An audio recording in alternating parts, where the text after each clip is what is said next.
Endang, saya, kemudian ada Bu Umi, nanti sama Pak Priyatna, Andi.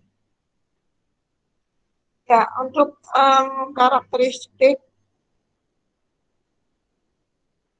banyak ya, ada berbagai habitat. Habitat itu satu lingkup yang lebih kecil. Ada ekosistem permanen dan berskala, bergenang air, pantai pasir, pantai berbatu, estuaria, pulau-pulau kecil. Ada ekosistem yang lebih mencirikan suatu habitat dari sumber sumber daya perairan. Oke, contoh adalah rumput laut, karang, lamun, dan mangrove. Ya, ini ada formasi. Ya. Dan untuk yang kelas kita ini khusus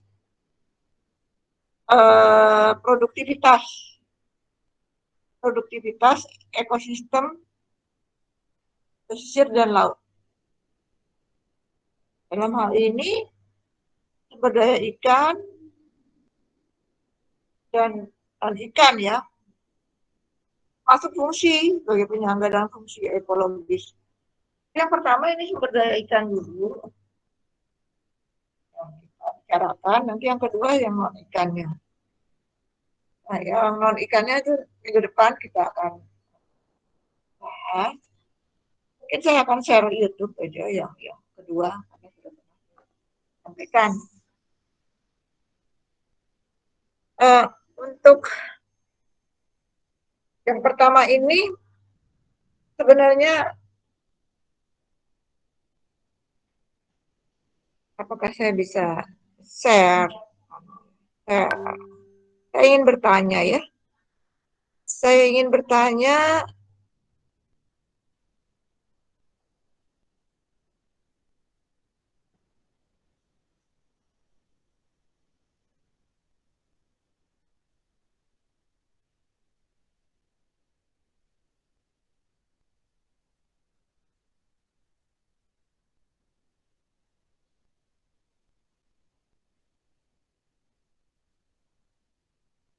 bisa ngelihat nggak?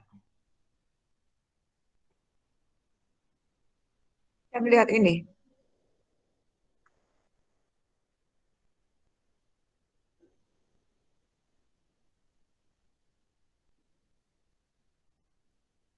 Saya menampilkan sesuatu bisa kelihatan enggak? Bisa. Terlihat, Prof. Oke. Saya ingin bertanya, diskusi aja sementara ini. Yang dimaksud dengan sustainability itu apa? Ya, silakan ada yang berpendapat apa itu sustainability. Sering kan Anda ketika diskusi, ketika kita seminar ya, sering kita dengar ada istilah sustainability. Atau sustainable itu apa? Coba siapa yang bisa memberikan pendapat?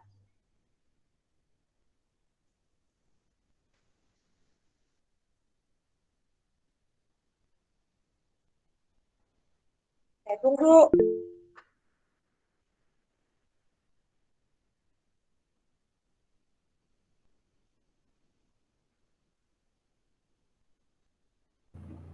Saya Prof. Oke, sebentar. Aulia. Devin ya? Menurut saya, Oh, Aulia dulu ya? Aulia atau Devin dulu ini? Aulia dulu aja, Bu. Oh, Aulia. Aulia dulu. Setelah itu Devin. Siapa lagi? Ada Jovan. Ya, Aulia, Devin, Jovan. Ya. Aulia itu di kelas apa? Saya M01, Prof. M01. Devin? Saya M01, Prof. M01. Jovan? M01. Ya, apa yang dimaksud dengan sustainability atau sustainable? Aulia, coba kita dengar. Izin jawab. Jadi kalau Susan kan Aulia artinya itu bisa keberlanjutan. sebentar bisa sharing videonya. Enggak, Prof. Saya menjelaskan dari diri saya, menurut saya saja. Enggak, maksud saya kamu bisa buka video atau gimana? Ini posisi di mana?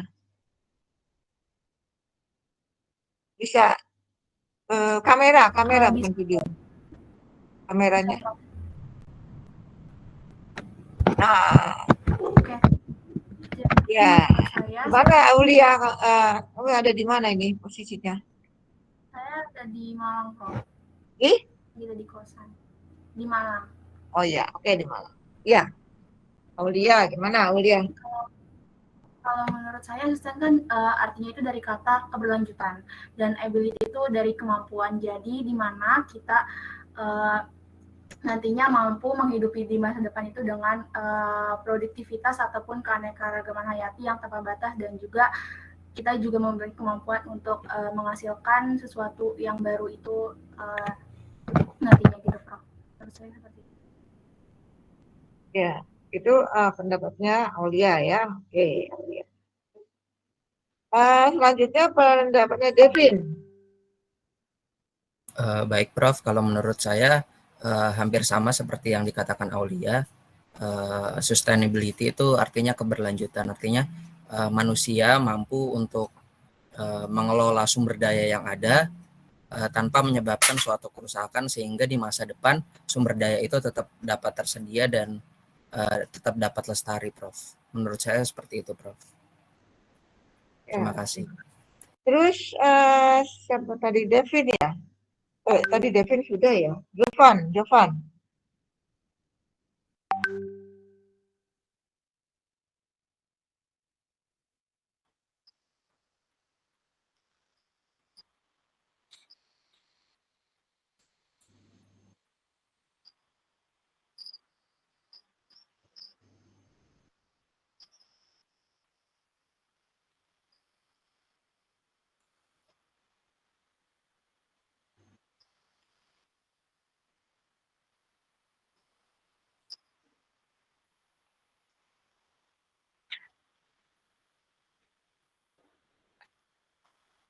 Nah,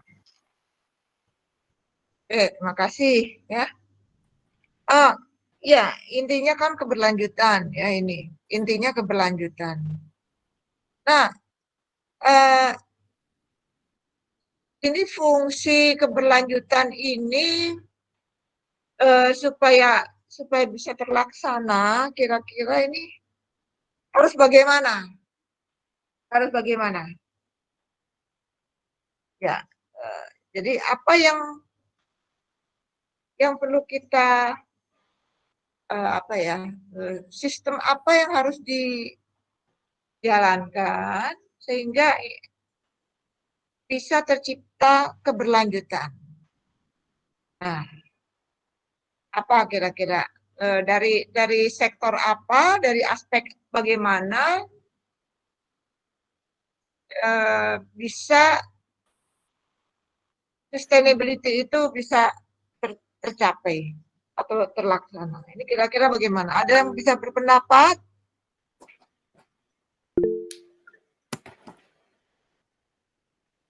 Devin, ada Andin. Bukan. Iya Prof, mohon maaf. Andin, dari kelas mana Andin?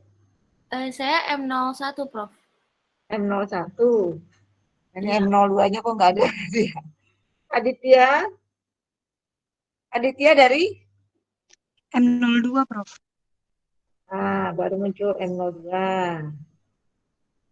Ya, tadi Jovan sudah ya. Jovan, oke. Andin, Aditya. Ya, sila two more siapa ya? Ada Devin, Jovan, Aditya, Hanif. Hanif, Hanif gimana? Di kelas berapa? M01, Prof. Riki. No, M01. Ya. Oke. Siapa duluan ini? Jofan dulu atau Andin dulu ya? Adik.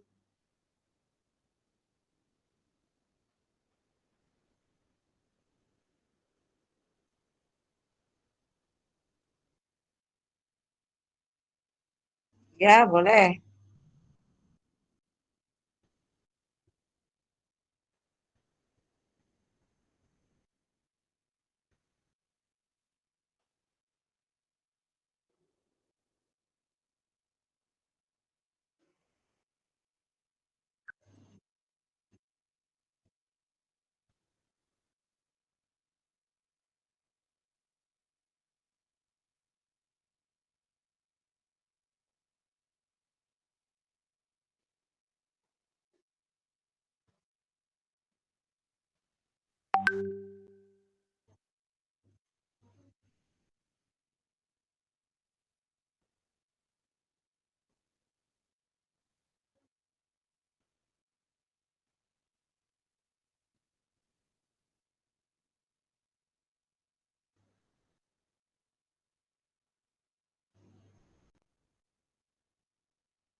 Ya, terima kasih. Jadi tadi ada masalah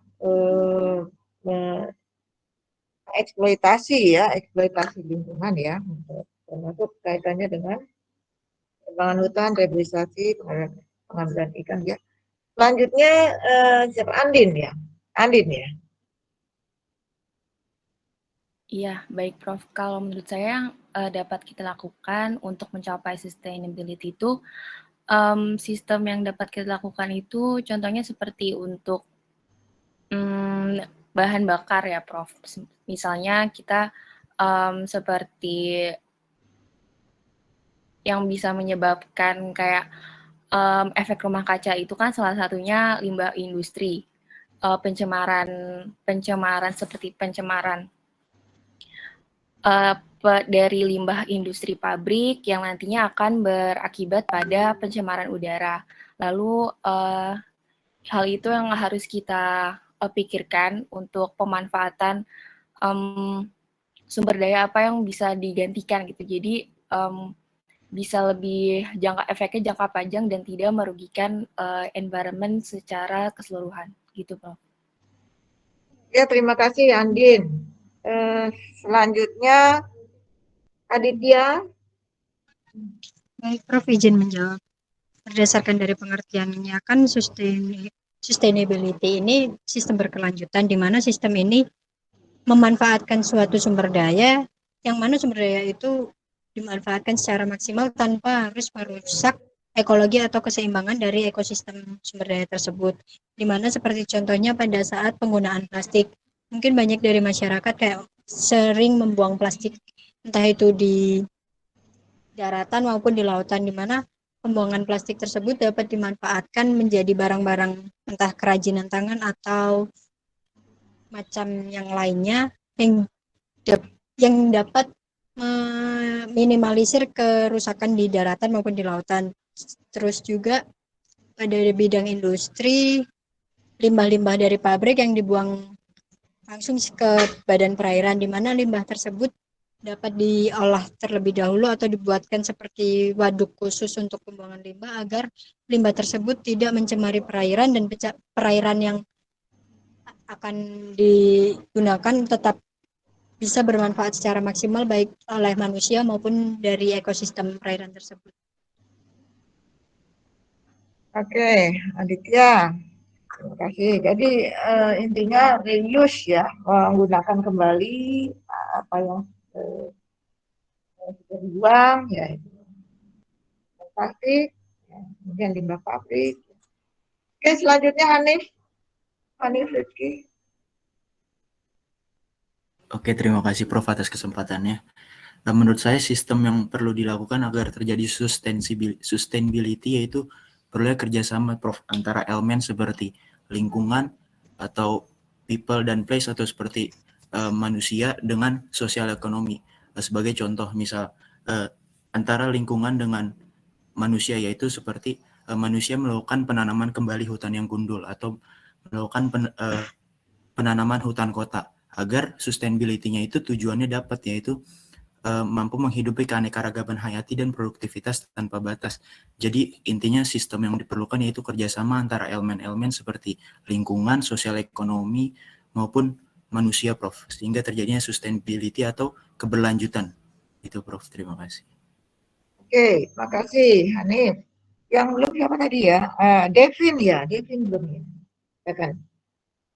Ya baik Prof, izin menjawab.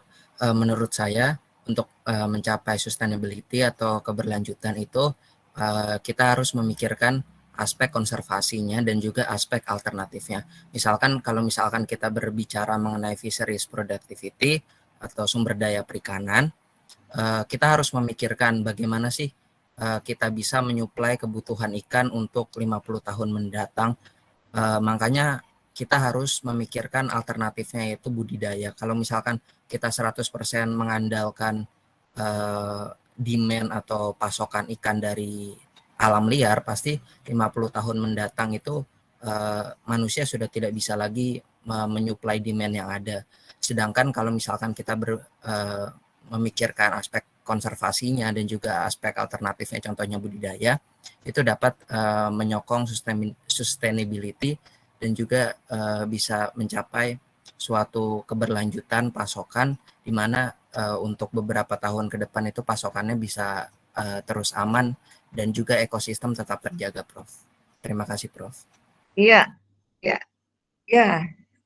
Terima kasih. Ya, intinya memang ya semua yang disampaikan itu betul ya. Artinya ada yang membahas dari aspek lingkungan, ya, pengembangan hutan, pengambilan ikan, bagaimana supaya lingkungan itu tidak rusak, ya. Kemudian tadi sudah dinyatakan juga tentang reboisasi, ya. Kemudian ada juga masalah konservasi dari lingkungan baik perairan maupun yang biasa, termasuk masalah pembuangan plastik, menggunakan kembali apa yang sudah dibuang, misalkan reuse, recycle atau merecycle lagi, ya. Ini ya. Kemudian juga terkait dengan ini. Nah, itu kan tadi kebanyakan memang semua lingkungan ya. Betul, betul semua. Jadi kita harus menjaga lingkungan, kita harus mengkonservasi lingkungan, menjaga supaya lingkungan tidak hancur dan sebagainya. Itu betul, semua betul ya. Namun tadi sudah dijabarkan juga oleh Hanif ya, bahwa memang lingkungan juga harus ada interaksi gitu kan, ada aspek-aspek mana yang bisa dikaitkan dengan lingkungan ya, kita juga harus memperhatikan manusianya, dari aspek manusianya bagaimana ya, kemudian dari aspek sosial ekonominya bagaimana ya. Nah ini semua oke ya. Jadi saya ingin nah itu presentasi lagi, presentasi.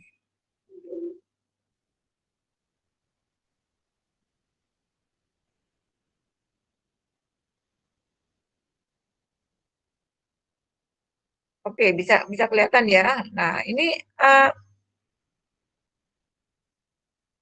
ya kalau kita lihat ya memang oke. Ini ada pendapat dari Purvis, ya, Purvis, ya, yang menuliskan tentang three pillar of sustainability, ya. Memang sustainability itu sedang dicari-cari rupanya ini konsepnya seperti apa. Jadi ada konsep three pillars sustainability ini melibatkan sosial, ekonomi, dan lingkungan. Jadi lingkungan tadi dipaparkan semua lingkungan, betul, betul ya. Namun kalau ini juga harus ada yang menggerakkan dalam hal ini. Memang manusianya tadi ada ya, dalam hal ini bagaimana sosialnya. Kemudian kita tentunya kalau hanya semua berdasarkan lingkungan, ya artinya, apakah kita tidak boleh mancing ikan? Ya boleh, ya itu untuk produktivitas. Apakah kita tidak boleh ambil ikan? Ya boleh, gitu ya. Ya ini semua terkait dengan lingkungan. Jadi, dengan ekonomi sebenarnya, dengan ekonomi, bukan hanya kita menjaga, tapi juga harus memikirkan bagaimana kondisi ekonomi dari masyarakat, ya. Oleh karena itu, ini menjadi suatu hal yang penting. Aspek ini menjadi keterkaitan, ya, menjadi suatu kaitan, ya. Jadi ini istilahnya konsep 3 pilar, ya. Di sini dinyatakan rather a gradual emergence from various critics in the early academic literature of the economic status quo from both social and ecological perspective on the one hand, and the quest to reconcile economic growth as a solution to social and ecological problems on the part of the United Nations on the other, ya. Jadi ini sebenarnya konsep 3 pilar ini sudah pernah dinyatakan juga sudah lama, tahun 1987 oleh Barbier, ya, di dalam jurnal yang disebut dengan environmental conservation, ya, environmental conservation. Nah, inilah aspek lingkungan, ya, aspek ekonomi, ya. Kalau kita hanya memperhatikan lingkungan misalnya, ya, tanpa tidak memperhatikan ekonominya, ya, bisa kelaparan, ya, masyarakat rakyat bisa kelaparan, ya, itu juga nggak imbang, gitu ya. Oleh karena itu kita juga harus melibatkan aspek sosial di sini, aspek sosialnya bagaimana, aspek ekonominya bagaimana, dan tiga-tiganya ini harus seimbang, ya. Kita harus memperhatikan lingkungan, ya, sosial, ya, ekonomi, yes, gitu ya, sehingga dicapai sustainability, ya. Biasanya kalau di negara-negara yang kondisi ekonominya lebih maju, ya, itu kondisi lingkungannya itu kelihatannya mereka akan lebih memperhatikan lingkungan, ya. Contoh saja siapa? Misalkan ya, Singapura itu ekonominya kan sudah maju, ya. Dan kita bisa melihat bagaimana mereka begitu menjaga lingkungannya secara, ya, karena masyarakatnya sudah tidak ada yang kelaparan lagi, gitu ya. Sudah mereka secara ekonomi sudah maju, dan untuk mencapai bagaimana kondisi lingkungan ini lebih baik, ini akan lebih diperhatikan, ya. Ya, jadi lingkar pertama di sini adalah ekonominya. Kemudian yang kedua sosietas, ya.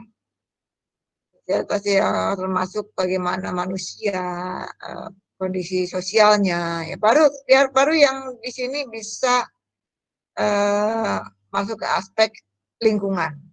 Dan ini jadi memang pilar ekonomi itu menjadi satu yang memang lebih kecil, aspeknya sebenarnya lebih kecil, tapi penting, menjadi sesuatu yang pokok supaya bisa masyarakat itu bergerak ke arah lingkungan. Dan itu aja saya memberikan contoh ya. Kemudian, nah ini Anda bisa melihat ini primary production in the world based on SeaWive map. SeaWive map ya. Ini sebenarnya map yang dikeluarkan oleh SeaWive, ya, kita bisa akses sebenarnya ya. Kayaknya kurang besar ya, coba. Nah, ini kalau kita lihat di lautan ada konsentrasi, ada warna-warna yang berbeda, ya, warna-warna yang berbeda didasarkan pada konsentrasi klorofil A. Ya, jadi primary production, produktivitas primer itu dasarnya adalah bagaimana produksi primer ini menjadi hal yang utama gitu ya, penting ya. Sebagai contoh adalah klorofil A. Konsentrasi klorofil A ini menjadi hal yang penting juga di laut. Nah, kita lihat untuk warna-warna laut yang ada yang biru, ini nilai produktivitas primer yang didasarkan pada konsentrasi klorofil A-nya itu lebih rendah dibandingkan yang warnanya lebih cerah. Nah, ini yang warnanya lebih cerah ini antara biru toska ya, biru toska dan hijau. Ini terlihat di bagian selatan ya, selatan Australia ya. Ini rata-ratanya tinggi nih ya, lebih tinggi. Juga di daerah selatan dari Amerika Latin yang memiliki produktivitas primer yang didasarkan pada klorofil A yang tinggi. Juga kita lihat di utara di wilayah di Eropa ini juga lumayan tinggi, termasuk daerah Antartika sini ya, dari utara Amerika gitu ya. Indonesia gimana ya, tinggi, ini kelihatan kok tinggi ya, warnanya kehijauan dan toska. Itu, tapi kalau di laut dalam biasanya kok nggak ini ya, nggak kurang. Ini di laut dalam, bukan ya, artinya di laut yang luas tanpa ada pulau mungkin menjadi lebih rendah. Tuh. Sedangkan di daratan ini didasarkan pada vegetation index, indeks vegetasi. Nah, indeks vegetasi dinyatakan dengan warna hijau dan kuning ya. Kalau yang ke arah ini jadi minimal, ini maksimal ya. Kita lihat ini ada Sahara, ini ada gurun ya. Jadi memang wajar sih, nggak ada. Oleh karena itu indeks vegetasinya lebih rendah, lebih minimum ya daripada yang Indonesia. Kalau Indonesia bagus, daerah ini bagus ya, daerah utara Rusia, sedangkan daerah ini banyak gurunnya ya, banyak gurun. Ini juga bagus. Ini yang menunjukkan produktivitas primer di dunia ya, termasuk di New Zealand ya, ini New Zealand nih bagus ini. Di Australia yang bagian ini ada gurun sehingga tidak begitu baik. Tapi di bagian timur bagus. Oke. Ya, ini adalah PPR.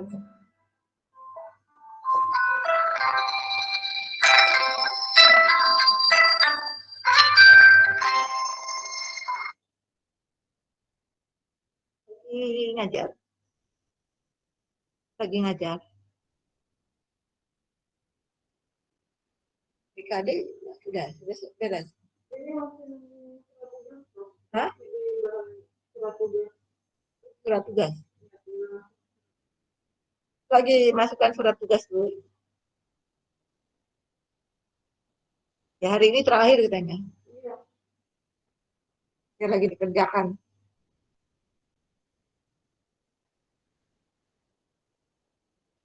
Halo.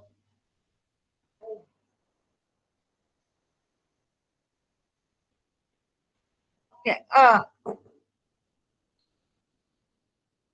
dan ini kita bisa melihat PPR ya atau primary production required ya. Produktivitas primer yang dibutuhkan. To sustain global marine fisheries landing express as percentage of local primary production atau produktivitas primer. Ya. Jadi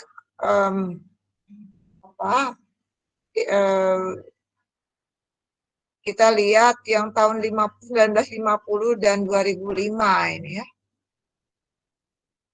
Estimate of PPR, PP, and PPR per PP. Jadi ini estimasi untuk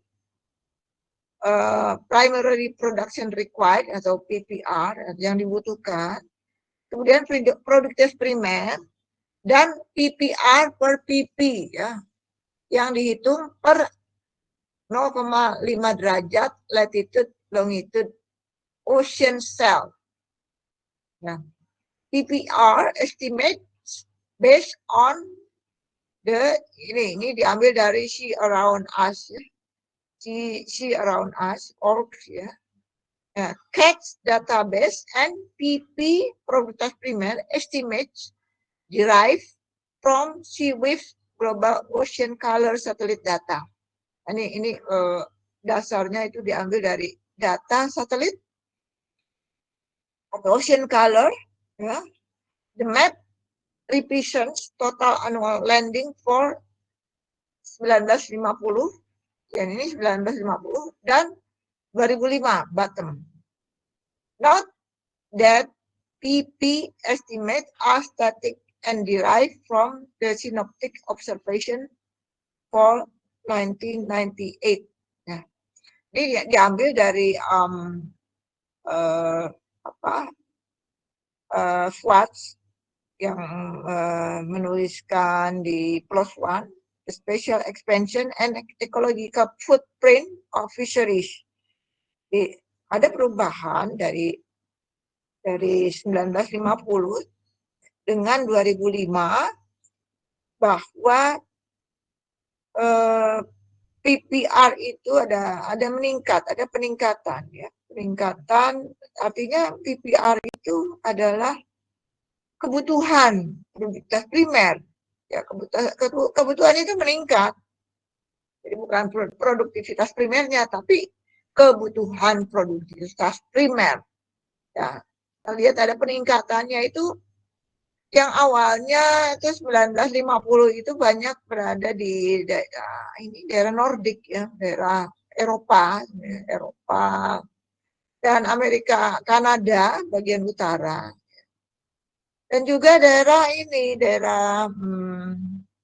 di utaranya Kalimantan ya. Utara Kalimantan. Ya. Tapi selang bertahun-tahun kemudian 2005 ini peningkatan PPR itu banyak terjadi di berbagai wilayah dunia. Nah, kita lihat di sini ada penambahan kebutuhan PPR di daerah Amerika Latin di sini, ya, juga di daerah utara, ini daerah Baltic Sea ya mungkin ya, Greenland ya, Greenland.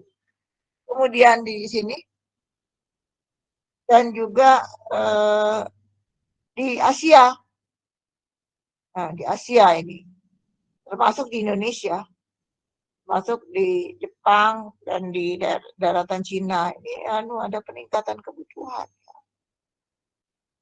Nah, juga di New Zealand. Ini data yang didasarkan pada satelit Ocean Color yang menunjukkan kebutuhan produktivitas primer untuk Global Marine Fisheries Land, ya. Dan ini kita lihat, ini adalah World Map of Bathymetric Data yang diambil dari GEPCO 2014. Yang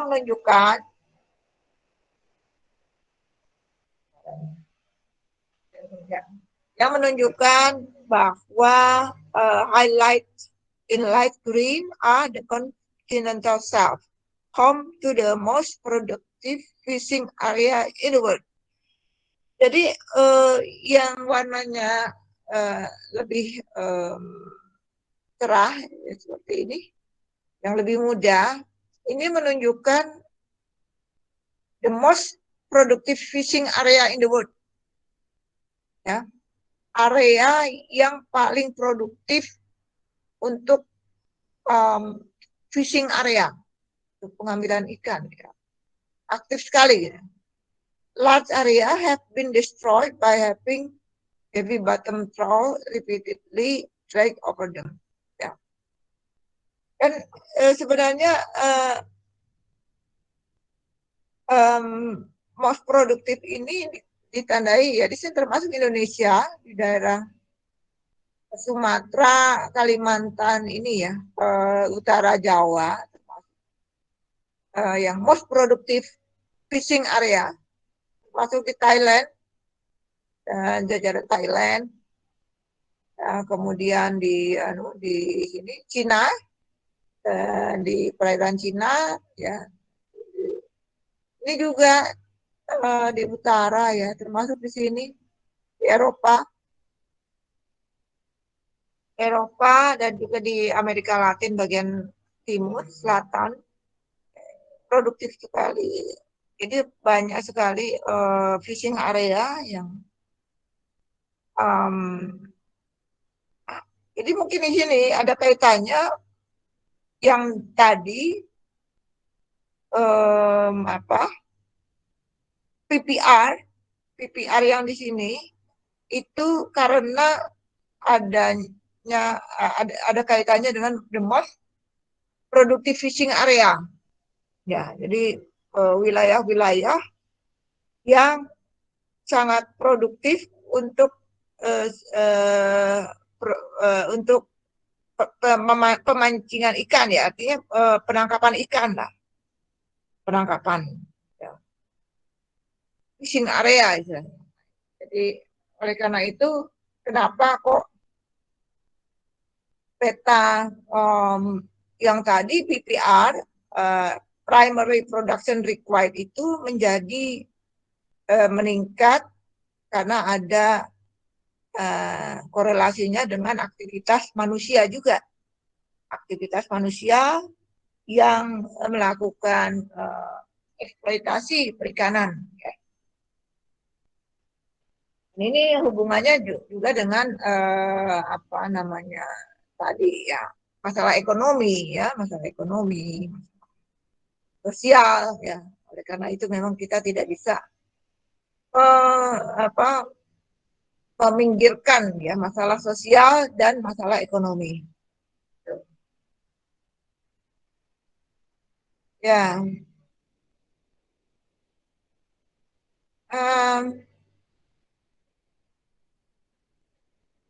Saya ada kalau Anda ini saya bisa share sedikit aja. Ada sebenarnya bahan bacaan yang cukup bagus kalau Anda punya waktu untuk bisa membaca.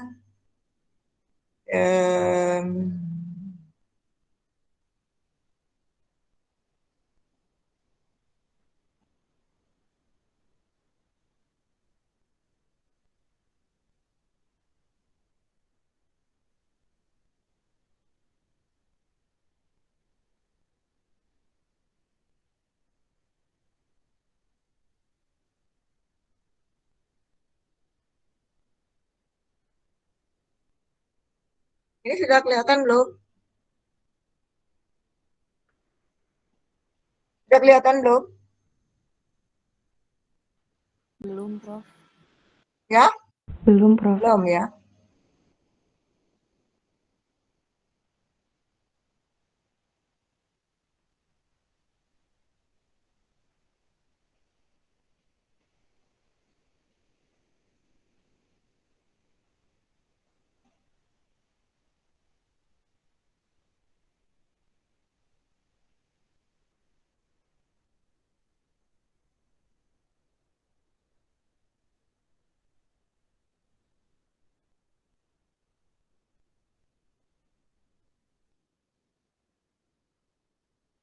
Nah, ini ada buku bagus ya, yang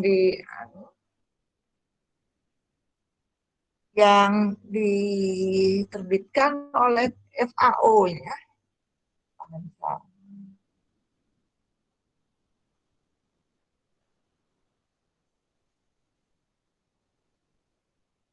Yang diterbitkan oleh FAO. Jadi ada FAO Fisheries Technical Paper ini ya.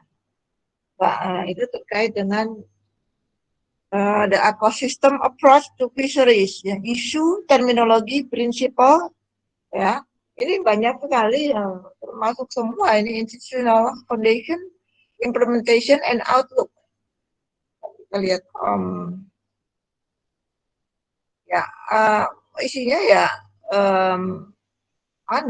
terkait dengan bagaimana ekosistem ini adalah satu unit yang kompleks dan dinamis ya, yang menghasilkan objek dan servis ya, dan memberikan keuntungan untuk perikanan ya. Jadi karena di sini disebutkan juga bahwa perikanan itu memiliki impact langsung pada ekosistem yang juga berdampak ya juga pada hal yang lain ya, termasuk aktivitas manusia. Dan ini akhirnya ya, memang ada istilah ekosistem manajemen ya. Jadi ini ada ekosistem based management, ada berbagai istilah yang dituliskan di sini. Jadi Anda bisa mungkin kalau Anda bisa membaca ini lebih bagus ya, terminologi dan paradigma. Jadi di sini ada istilah manajemen perikanan bagaimana ya, ekosistem manajemennya bagaimana, pendekatan ekosistem approach ya, kemudian ada istilah EBFM di sini, ecosystem based fisheries management, kemudian ada ecosystem approach to fisheries, ada integrated management. Nah, ini istilah-istilah ini menjadi sesuatu yang sering disampaikan ya untuk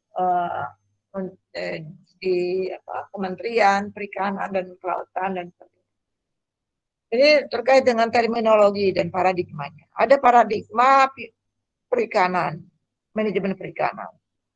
Ada paradigma manajemen ekosistem. Ya, ada juga approach. Kalau approach itu pendekatannya. Kalau ecosystem based fisheries management, ya manajemen yang didasarkan pada perikanan ya. Jadi tapi juga sangat terkait dengan ekosistem. Ya. BFM itu istilahnya. Kemudian ada pendekatan ekosistem, ini sama sebenarnya.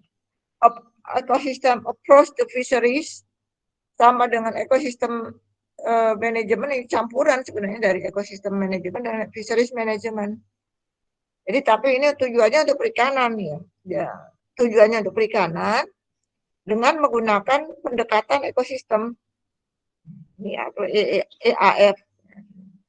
Kemudian ada integrated management. Nah, supaya bisa terlaksana dengan baik, ini harus integrated manajemennya itu. Terintegrasi semua. Di buku ini juga ada dibahas juga terkait dengan definisi bagaimana karakteristik ekosistem itu ya, skala, boundary, dynamic and natural variability. Kemudian ada organisasi biologi dan struktur. Kemudian ada fisheries impact on the ecosystem, ya, overall impacts on associated and dependent species. Ya. Jadi ini dampak dari perikanan ya terhadap ekosistem. Juga di sini dibagi-bagi lagi menjadi impact on the environment. Ya.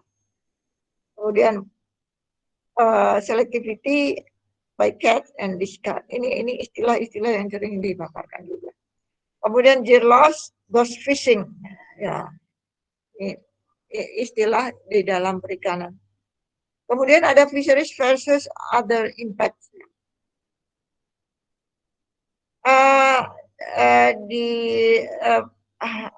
Dibahas terkait dengan overall impact, kemudian relative importance of fisheries and other impact.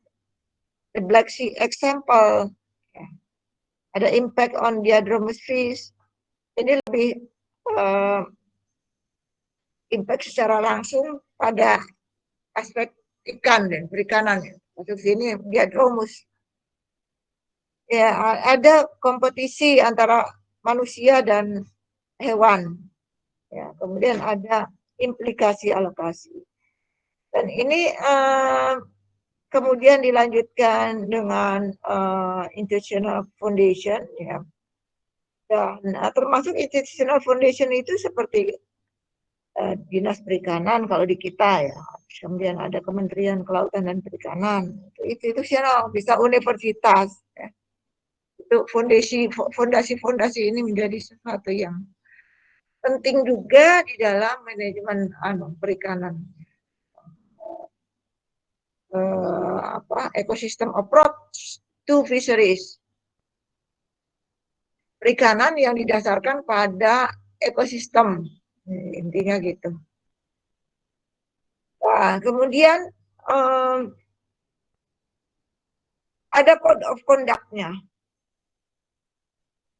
Code of conduct-nya itu suatu kode yang sudah dituliskan atau tertulis atau aturan ya. Di dalam manajemen itu ada aturan yang harus dilaksanakan yang sudah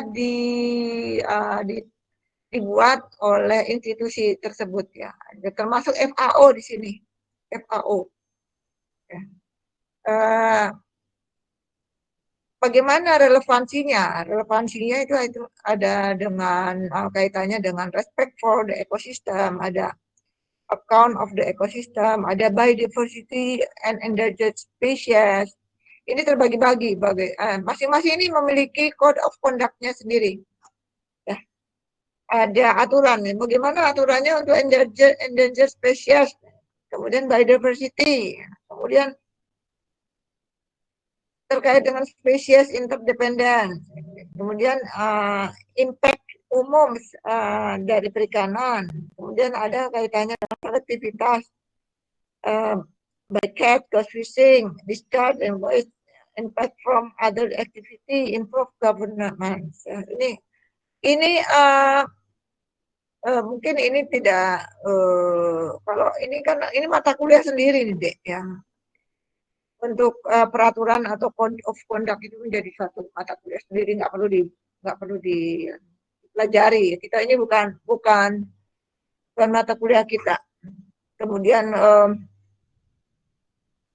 ini bagaimana kita menempatkan objektif dan ukurannya ya, dari target, constraint, indikator, reference point ya. Kemudian ada bagaimana kita men-setting prioritas, kemudian bagaimana memanage secara konvensional, memperbaiki manajemennya, ya, kemudian improving ecosystem well-being, rebuilding ecosystem, ya, maintaining reproductive capacity of target resources, maintaining biological diversity. Nah, ini bagaimana menjaga biodiversitas biologi. Ya, kemudian protecting and enhancing habitat, protecting selected marine area. Kemudian ada reducing bycatch and discard, reducing ghost fishing, reducing uncertainty and risk, improving the institutional setup, ada improving the decision making framework, monitoring and indicator, dan sebagainya. Ini terakhir itu ada sertifikasi, ya. Jadi ini adalah operasi atau tahap terkait apa yang harus dilakukan yang diharapkan supaya lingkungan itu menjadi sustainable, ya, lestari tapi sustain, ya, sustainable. Tapi ada sustainability-nya, gitu ya, keberlanjutan, ya. Isu implementasinya bagaimana ini, rhetoric versus komitmen, capacity, pragmatis, stepwise implementation, the need for subsektoral approach. Jadi subsektoral approach, ya, pendekatan subsektoral, ya, dalam hal ini kalau di Indonesia ya subsektoral ya, seperti dinas perikanan, gitu ya. Atau pemda-pemda yang menangani masalah perikanan dan kelautan dan lingkungan tentunya. Kalau di arahnya ke lingkungan ada yang disebut dengan BKSDA, Balai Konservasi Sumber Daya Alam, kantor BKSDA. Kemudian ada ya, ada yang langsung ke perikanannya, ada yang ke arah lingkungan, ya. Ini juga untuk BKSDA ini juga menangani mangrove juga. Kehutanan di satu pihak, institusi seperti Kementerian Kehutanan dia menangani hutan termasuk mangrove. Dan Kementerian Perikanan dan Kelautan juga dia menangani mangrove juga. Sama-sama merasa miliknya, ya. Dan kadang-kadang ada apa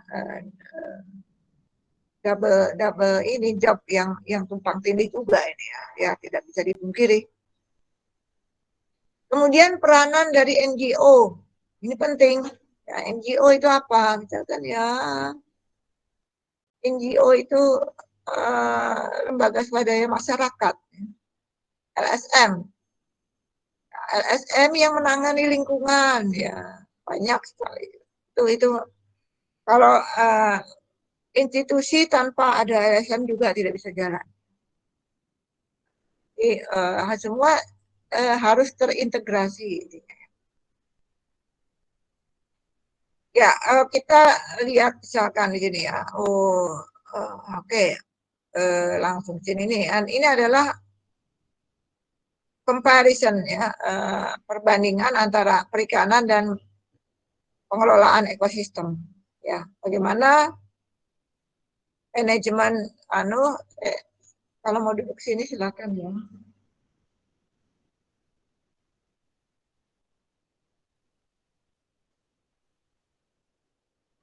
Mereka mau kerja sini. Nah, ganti ini soalnya.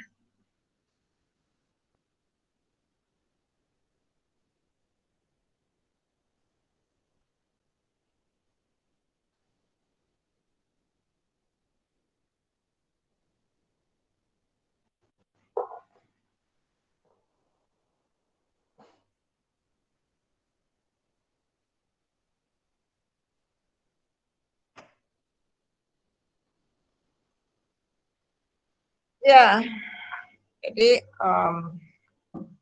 ya. Nah, ini perbedaan antara pengelolaan perikanan dengan pengelolaan ekosistem. gerak-gerak ya leleannya.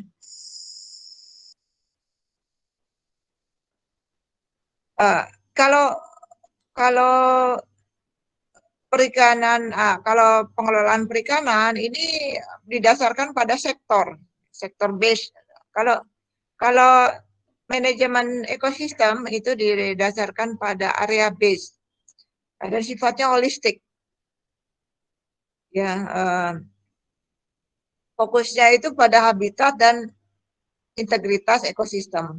Sedangkan ini kalau untuk manajemen perikanan ini fokusnya pada sumber dayanya dan masyarakat. Ya. Ini dua hal ini kita lihat pengelolaan perikanan dan pengelolaan ekosistem ini seringkali paradigmanya itu yang kalau perikanan kita lebih banyak bicara tentang ekonomi, ya. Kalau produksi itu kan ekonomi dan termasuk sosial, ya. Produksi itu sosial ekonomi. Tapi kalau ekosistem kita lebih holistik, ya, istilahnya didasarkan pada habitat dan lingkungan kalau ini ekosistem manajemen. Kemudian kalau untuk masalah objektifnya ini juga seringkali not always coherent atau transparan, ya. Optimal system output social peace, ya. Sedangkan pada manajemen ekosistem ini desired state of the ecosystem, ya. Jadi ini lebih berbicara bagaimana tujuan yang diinginkan dari ekosistem tersebut, misalkan kesehatan atau kesehatan lingkungan, ya, dan atau integritas. Ini adalah sistem pengelolaan ekosistem. Sedangkan yang ini pengelolaan perikanan. Sering kalau pengelolaan perikanan itu outputnya yang dilihat, ya, harus optimal, bagaimana ini produksinya harus maksimal. Nah, ini kembali lagi ke ekonomi kalau ini research management. Nah, kalau scientific inputnya itu ini lebih formal, ya, terformalisasi, ya. Impact-nya juga variabel, sedangkan ini kurang terformalisasi. Jadi lebih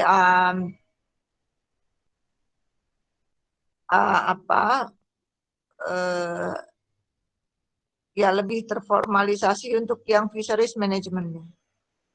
Sedangkan decision making kebanyakan itu adalah berupa top down sistem decision making-nya.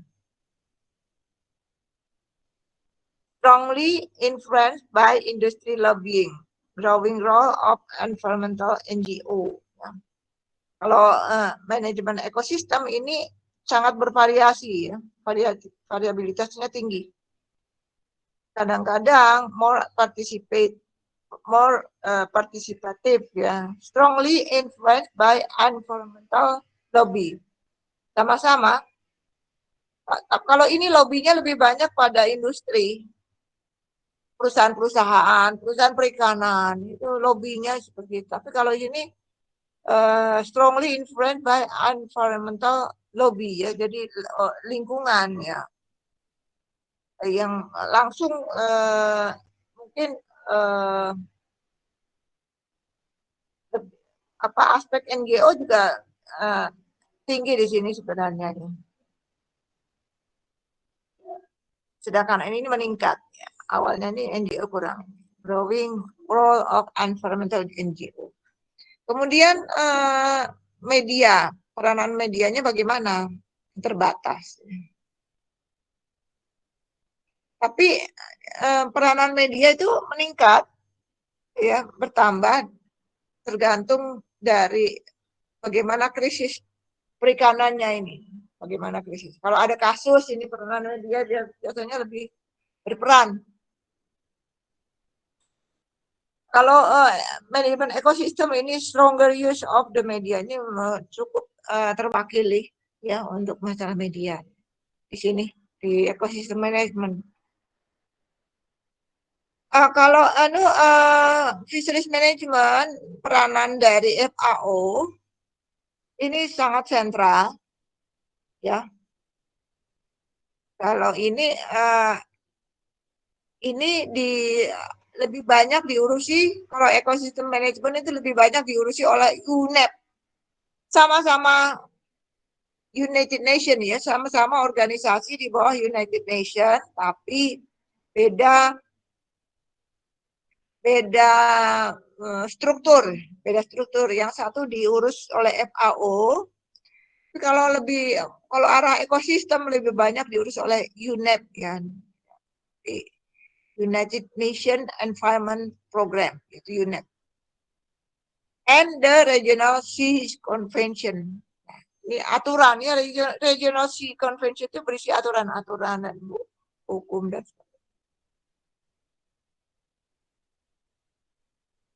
kemudian dasar geografiknya bagaimana? Ini proses of overlapping and cascading subdivision of the ocean for allocation of resources and responsibility.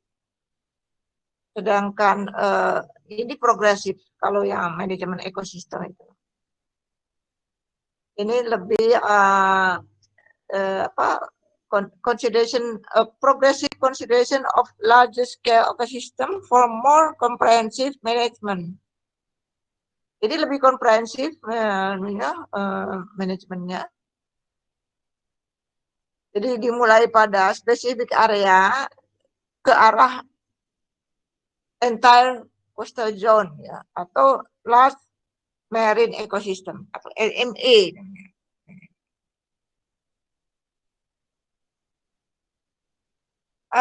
Kemudian kalau stakeholdernya and political base, ini sempit, ya. Khususnya lebih banyak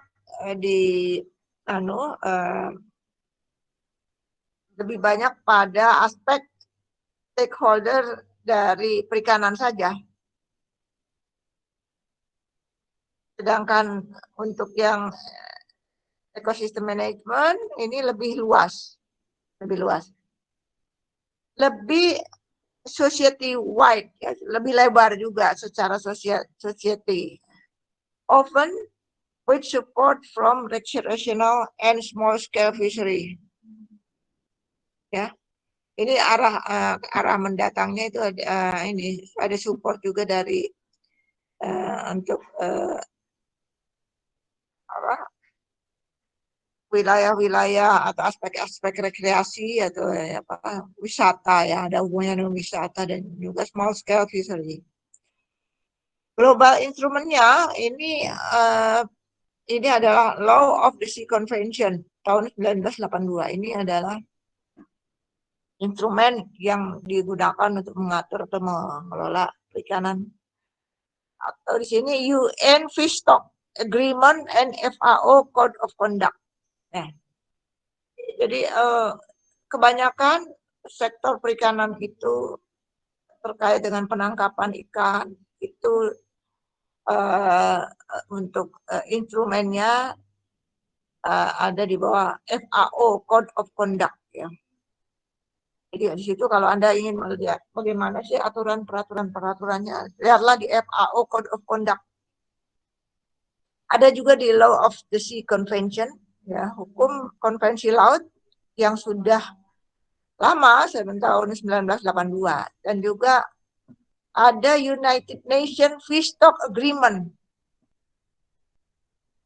Ini agreement yang dilakukan oleh United Nations. Sedangkan pada manajemen ekosistem itu ada convention khusus namanya tertentu, ya, Ramsar. Kemudian ada United Nations Conference on Environment and Development, ya, ini dicetuskan dari konferensi lingkungan dan perkembangan, dan juga 1992 Agenda 21, ya, ada Convention on Biological Diversity, ada Jakarta Mandate, ya. Nah, ini Sebenarnya macam-macam, tidak harus ini. Ini hanya contoh saja. Contoh saja bagaimana instrumen itu masuk di dalam pengelolaan ekosistem dan pengelolaan perikanan. Sedangkan pengukurannya ini didasarkan pada regulation of human activity input, ya. Sedangkan ini adalah kalau untuk manajemen ekosistem, protection of specified area and habitat, including limitation of exclusion and of extractive human activity, total or partial ban of some human activities. Ya,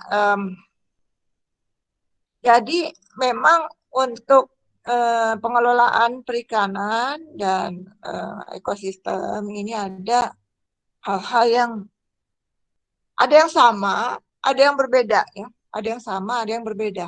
Ya, perbedaannya di sini. Oke, jadi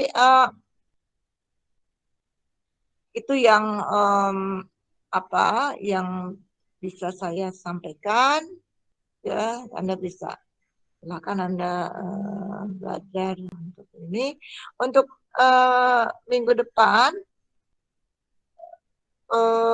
kita akan membahas, saya akan sharing video mungkin ya, video membahas tentang yang sumber daya non ikannya, ya. Dan oke, sampai sini jadi karena udah jam 2 ya, jam 2 saya akhiri.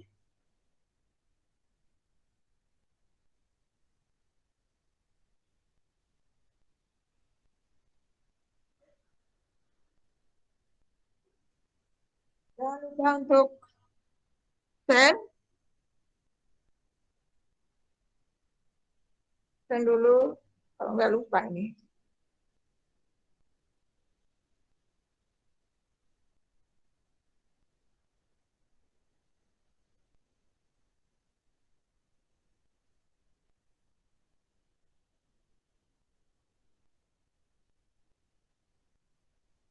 Sekarang hari apa ya, Dek? Senin ya?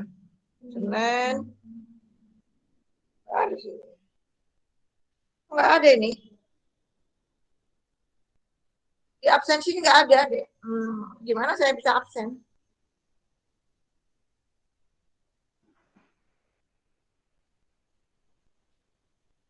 Nggak ada, Dek. Ya, ini di di Gapura, kok nggak ada, nggak ada.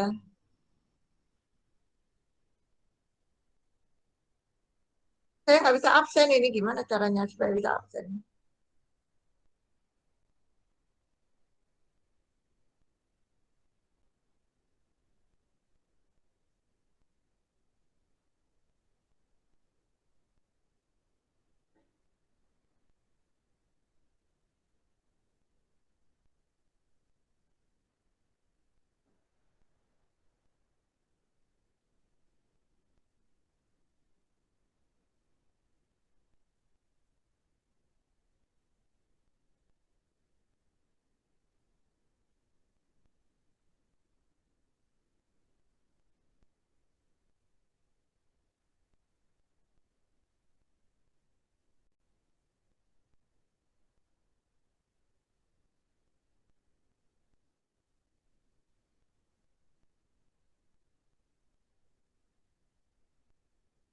Ya gimana, Dek? Ini supaya bisa absen, ini Mbak Nurul,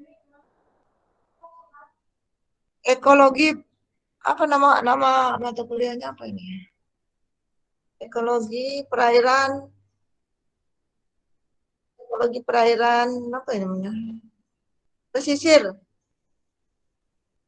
ekologi perairan pesisir. M01 dan M02 digabung ini. M01 dan M02. Nah, itu gimana?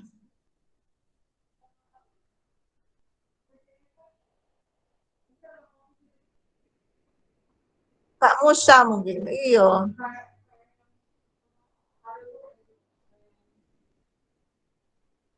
Ya, ini gimana jadinya kalau Pak Musa ya, saya harus menghubungi Pak Musa.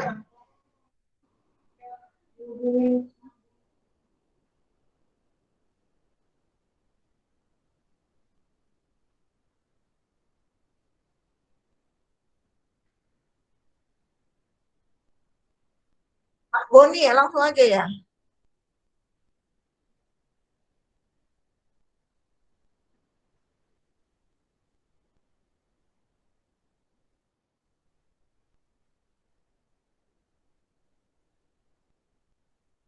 Assalamualaikum. Nah, ya, ini kok saya nggak bisa anunya apa untuk absen nggak keluar ya di Gapura ya. Untuk ekologi perairan pesisir. Untuk ekologi perairan pesisir kok nggak bisa absen ya? Di anu Bu, di Porsiado. Porsiado, nggak ada katanya. Ya. Nggak ada. M01 dan M02, M03. Nggak ada. Maksudnya nggak keluar di anu toh Bu? Nggak keluar di apa namanya? Gapura. Saya nggak bisa absen. Nggak Nggak keluar. Tapi di Google Classroom-nya muncul ya? Muncul. Google Classroom-nya muncul? Iya, muncul. Saya... Muncul cuman nggak bisa absen. Iya. Di anu Bu, coba saya buka di Siado nggak bisa nggih? Di Siado nggak ada nama mata kuliahnya. Oh, itu berarti anu Bu, di apa namanya? Di pengajaran itu kalau itu. Saya hanya mengundang kalau itu di pengajaran yang masukkan. Oh gitu. Coba Jadi nanti harus... ya, saya WA ke saya WA ke Mbak Ani nggih. Oh, yang nangani Mbak Ani. Itu untuk yang kelas apa Bu? Kelas M01, M02? Iya. M03 kan baru sekarang mau ajar. Oh ya, berarti yang belum masuk hanya M01, M02 tok nggih. M03 juga hari ini. Oh iya. Nggak ada satupun yang muncul. Oh nggih. Tapi semua di Google Classroom muncul tok nggih. Muncul. Kalau ini M01 muncul. Iya. Oh iya. Sebentar saya tak ngebel Mbak Ani untuk apa tadi? Ekologi lupa saya. Ekologi perairan pesisir ya. Oh nggih saya. Ekologi perairan pesisir M01, M02 dan M03 nggih. Nggih. Oh nggih Bu. Baru selesai ngajar ini. M01, M02. Iya. Matur nuwun Pak Musa. Assalamualaikum. Waalaikumsalam. Ya kita tunggu ini. Jadi nanti ini kan belum bisa absen ya. Nanti kita Oke, saya pikir itu ya. Ini saya live dulu ya, Teh ya.